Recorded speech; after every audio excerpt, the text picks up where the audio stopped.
At the outer reaches of the Infiniverse lies the stunning realm of Swazer, a land of vibrant beauty and intrigue. Its crystalline forests stretch upward like glittering giants, their branches reflecting starlight in shades of azure and amethyst.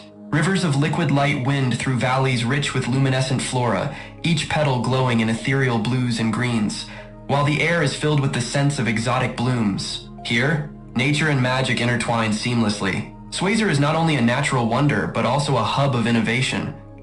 Floating cities hover above crystal-clear waters, showcasing sustainable designs that harmonize with the environment. As dawn breaks, sunlight filters through the trees, casting intricate patterns on the ground, ushering in another day of potential.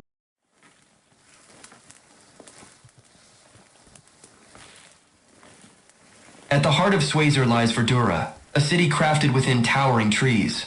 Its inhabitants have mastered living in harmony with their jungle surroundings, with treetop walkways and vine-based transportation systems for eco-friendly travel. As night falls, Verdura glows softly with bioluminescent plants, creating a magical atmosphere that requires little artificial light. However, Swazer is steeped in mystery, with legends of ancient artifacts hidden in its depths, relics of a civilization that mastered the blend of technology and nature. These artifacts are said to hold immense power, guarded by the enigmatic Guardian, a celestial being symbolizing Swazer's balance of progress and preservation. The Swazilians, standing tall and slender with shimmering green skin and large pupilless eyes, embody their homeland's connection to nature.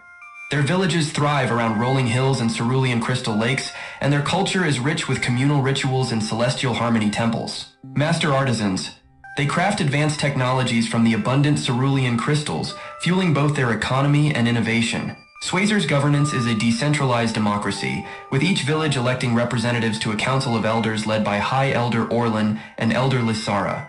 Despite their peaceful nature, the Swazis maintain a small military to guard against external threats, particularly from the power-hungry Despotics. The end of the Druid Ethereal War had heightened these concerns, prompting the elders to convene. On the day of their decision, Swazer's skies churned with an unnatural kaleidoscope of colors, signaling a brewing storm. In response to the looming danger, the elders chose to seal Swazer's portals, isolating their world to protect it and its precious resources.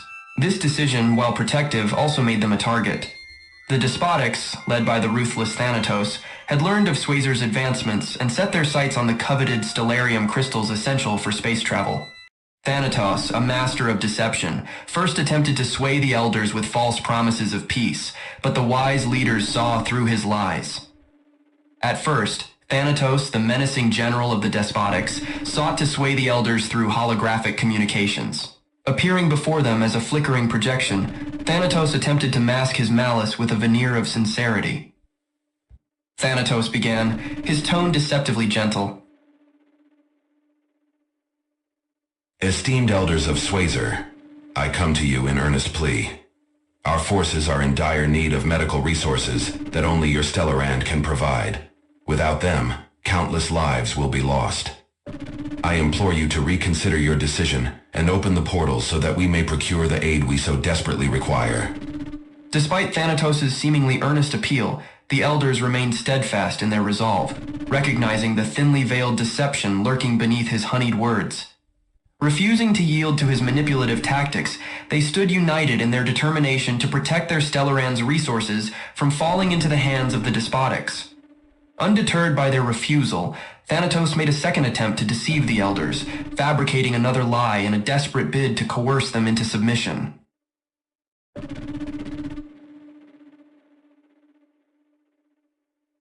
I beseech you once more to heed our plea.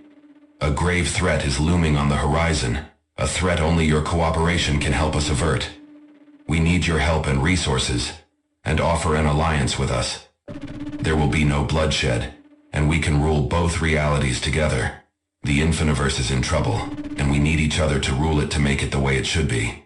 But the elders saw through Thanatos' ruse, their suspicions hardened by his repeated attempts at deception. With each passing moment, their conviction grew more robust, their determination unwavering in the face of the Despotics' relentless onslaught. Frustrated by their steadfast refusal to capitulate, Thanatos shed his facade of diplomacy, his true intentions laid bare for all to see. Enough. You have been given ample opportunity to comply with our demands. Now you will face the consequences of your defiance. The deaths of your citizens are now on your hands. With a flick of his hand, Thanatos terminated the holographic transmission, leaving the elders to confront the grim reality of their situation. As Swazer stood on the precipice of war, its people prepared for the inevitable conflict with the Despotics, knowing that the fate of their world and the galaxy hung in the balance. The next day in the bustling world of Stellarand, life moved along as usual. Street vendors called out, children played, and the scent of fresh bread filled the air. In the treetop village of Swazer, the day started as it always did. The Swazilians, known for their colorful feathers and swift movements, busied themselves with their daily tasks. Nari, a young Swazilian skilled at tinkering, was repairing a canopy walkway with quick, precise motions. High in the trees, Zalik and his team of scouts patrolled the perimeter, alert to any dangers hidden in the dense jungle below. As the sunlight filtered through the leaves, a low rumble vibrated through the air. Nari paused, looking around in confusion. "Did you hear that?" she asked, but her fellow Swazilians dismissed her concern. Zalik and the scouts, however, exchanged uneasy glances as the ground trembled beneath them. "Something's wrong," Zalik muttered. Before they could act, a frantic chirp from a scout drew their attention. A massive black cloud loomed on the horizon, descending toward Swazer. "Sound the alarm!" Zalik shouted, sending the village into action. Swazilians darted through the treetops, sounding the alarm and closing the gates. A wall of vines and branches meant to protect the village. As they braced for attack, an army of despotic machines emerged from the jungle, their metal bodies gleaming in the sunlight. The Despotics tanks, made from the nearly indestructible extraterrestrial alloy Zenite, were built through a fusion of human and alien technology, giving them unmatched strength. With quantum assembly lines, these war machines were produced rapidly, leaving Swazer's defenses looking feeble in comparison. Suddenly, a voice echoed across the Stellarand. Lower your gates and there will be no bloodshed. We only seek your resources. Refuse, and your leaders will be to blame for the destruction that follows. Swazer's leaders, using the village intercom, tried to calm the people, insisting that as long as the gates remained closed, they would be safe. But the tension in the air was undeniable. Then, a traitor in their midst betrayed them, sabotaging the gate's mechanism. With a loud crash, the gates opened and the despotic tanks rolled into the city unstoppable. As the tanks advanced, their presence was felt in every corner of the village. The once lively streets fell silent. Despotic soldiers, clad in imposing armor, marched behind the tanks, their flags a symbol of tyranny. The Swazilians rallied together, desperately trying to find the traitor who had betrayed them. But it was too late. The despotic army moved closer, and the citizens prepared for battle. Leading the charge was General Thanatos, his armored figure cutting a fearsome image as he marched toward Swazer's heart, where the leaders awaited their fate.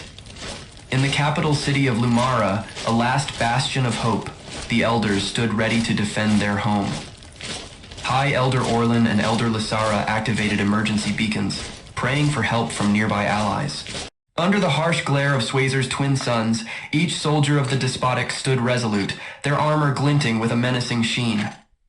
Visors concealed their faces, casting deep shadows that added to their imposing presence. Intricate designs and menacing spikes decorated their suits, evoking an aura of dread. In their grip, particle disruptor rifles infamous for their destructive force stood ready, prepared to rain devastation on any who dared oppose the will of the Despotics. With swift, precise movements, the soldiers advanced, their coordination flawless. As the vanguard of the despotic army, they were the iron fist of their tyrannical regime, determined to crush all resistance. But the warriors of Lumara on the vibrant world of Swazer were not ones to sit idly by. Rather than wait for their enemies to invade, they chose to strike first. With a thunderous cry, the Lumarans charged. Their blades gleamed in the shadowed forest as they clashed with the despotic invaders. Arcane energies crackled in the air, spells unleashing with furious force, and the sounds of battle echoed across the canopy. Blood flowed freely in the streets, but the defenders fought on, their courage undeterred by the overwhelming numbers and ferocity of the enemy. From their high vantage points among the towering trees, warriors like Zalek coordinated attacks, raining arrows and makeshift explosives down upon the invaders. Yet despite their bravery, the Swazilians soon realized the full might of their opponents. The relentless machines of the Despotics, with their superior technology and unyielding advance, shrugged off the defenders' best efforts with ease. As the ground beneath Swazer quaked from the marching Despotic army, the battlefield became a hellscape of destruction. Towering machines tore through the forest, their energy cannons blasting the ancient trees apart with brutal precision. Warriors fell from the canopy in droves, their bodies crashing to the forest floor below. The once lush landscape was now a battlefield littered with the dead, smoke, and shattered trees.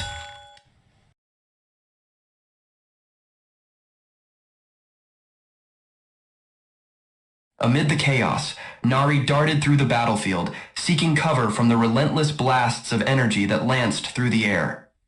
Her heart raced as the situation grew increasingly desperate, the defenders' hopes fading in the face of the overwhelming might of the despotic machines. From their stronghold, the leaders of Swazer watched in despair as the enemy reinforcements swelled, outnumbering their forces 10-1. Their pleas for aid had gone unanswered. The battle raged on, a brutal contest of wills.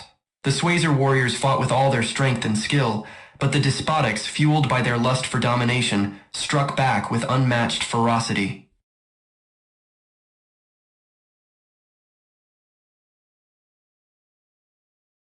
As the Swazer defenders reached the brink of their endurance, the Despotics unleashed their second wave of terror, the Iron Deity robot warriors. Towering over the battlefield, these metallic giants marched with chilling precision. Their advanced weaponry plasma blasters and energy cannons cut through the remaining Swazilian forces like a knife through flesh. The battlefield erupted with searing plasma blasts and cannon fire. Each strike sent shockwaves through the air, reducing everything in its path to smoldering ruins. Swazer warriors were tossed aside like rag dolls, their bodies consumed by flames and molten metal. The earth trembled, and the air rang with the deafening sounds of destruction. Despite their desperate resistance, the Swazer forces were no match for the technological might of the despotic machines. One by one, the defenders fell, their weapons and tactics hopelessly outclassed. As the last echoes of battle faded, a hulking figure emerged from the despotic ranks. Thanatos, the terrifying general of the Despotics, strode forward. His dark armor, forged from the rarest and most sinister materials in the universe, gleamed in the dim light. Spikes and jagged engravings covered every surface of his armor, a visual testament to his authority and cruelty. A cloak of midnight black trailed behind him, its edges pulsing faintly with arcane energy. With each step, Thanatos' heavy footfalls sent tremors through the ground. He exuded an aura of unrelenting power, his eyes burning with cold intensity as he surveyed the aftermath. He approached the Capitol building where the elders of Swazer had gathered, their expressions grim as they faced the monstrous general. Swazer's elders, your resistance is pointless. Surrender now and perhaps your land will be spared further ruin. One elder, his face etched with defiance, stepped forward to block Thanatos' path. The gesture only seemed to enrage the towering general. With contempt dripping from his words, the elder demanded, "First, tell us who betrayed us. Who among us opened the gates for you?" Thanatos' body trembled with laughter as he faced the elder, exuding an air of dominance. Go ahead. Lodge a complaint with the druids and ethereals. I'm sure they'll investigate it thoroughly, once they're back from the dead. Now, here's a little riddle for you. What exists only in the Infiniverse, but can't exist in the real world? We're not here for riddles. You're breaking the rules of the Infiniverse, and there will be consequences. I'm in